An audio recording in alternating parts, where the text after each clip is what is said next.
सब लोग हैं कहाँ? अभी दोपहर का वक्त है और ग्रामीण अपने खेतों में जुटे हैं। सूखी जमीन में गड्ढे खोद रहे हैं। जहां तक नजर जाती है वहां धरती में गड्ढे ही गड्ढे हैं। ऐसा लगता है कि यहाँ के सभी 7,000 निवासी इसी काम में जुटे हैं। लेकिन यहाँ चल क्या रहा है? दरअसल ये लिंडा मिलिम्बो और लीड फाउंडेशन की तरफ से दिखाई गई एक और फिल्म का असर है। फिल्म का नाम था जस्ट डिग इट। गड्ढे खोदते और उसे घास के बीजों से भरते जॉन मूने को ये अच्छी तरह से याद है। इस फिल्म ने मुझे सिखाया कि मैं हाल के सालों में आई शुष्कता और सूखे के लिए कुछ कर सकता हूँ। हम जमीन खोद सकते हैं और पानी के लिए गड्ढा बना सकते हैं, जिसमें बीज रखे जाएंगे ताकि जमीन वापस ठीक हो सके। हाल के वर्षों में यहाँ जमीन रेतीली हो रही है। लगातार पड़ रहा सूखा जलवायु परिवर्तन का नतीजा है। ये फिल्म दिखाती है कि कैसे अपनी जमीन को सूखे से बचाना है। हाल के सालों में लोगों ने अपने पेड़ों को कई बार काटा है। जमीन बंजर हो गई और पैदावार खत्म हो गई है। अब हम लोगों को दिखाना चाहते हैं कि दोबारा नमी कैसे आ सकती है, ताकि उनकी पैदावार बढ़े और अपने मवेशियों को चराने के लिए पर्याप्त चरागाह हो।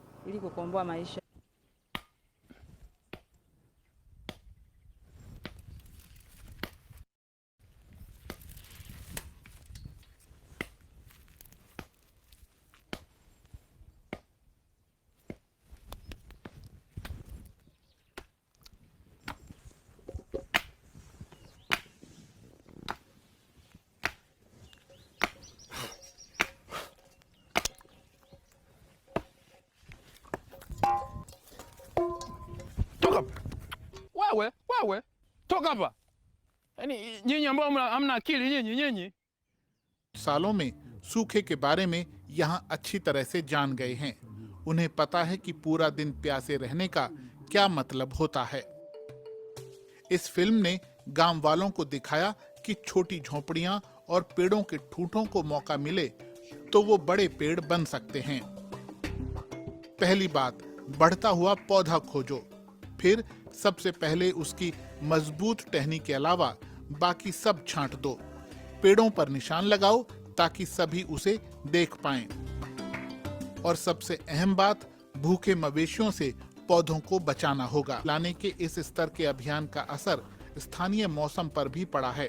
ये बारिश भी ला सकता है। इसका मतलब है कि देश का तापमान कम हो सकता है, पैदावार सुधर सकती है, कम से कम सैद्धांतिक रूप से। अभियान के अनुसार तंजानिया और केनिया में ऐसे 2 लाख से ज्यादा गड्ढे हैं। तो क्या लोगों के एक फिल्म देखने से ये सब हो गया? असल में यहाँ हर व्यक्ति को एक गड्ढा खोदने पर 1.5 यूरो मिलता है। अभी हम गड्ढा खोदने से पैसा कमा रहे हैं। बाद में जब घास उग आएगी तो हमें और हमारे मवेशियों दोनों को फायदा होगा। हम चारा ढोने की परेशानी से बच जाएंगे। सूखी मिट्टी पर बारिश का पानी पड़ता है तो भाप बनकर उड़ जाता है, लेकिन ये अब गड्ढे में रुक सकता है। इससे पानी को जमीन में पहुंचने के लिए ज्यादा समय मिल जाता है। इससे न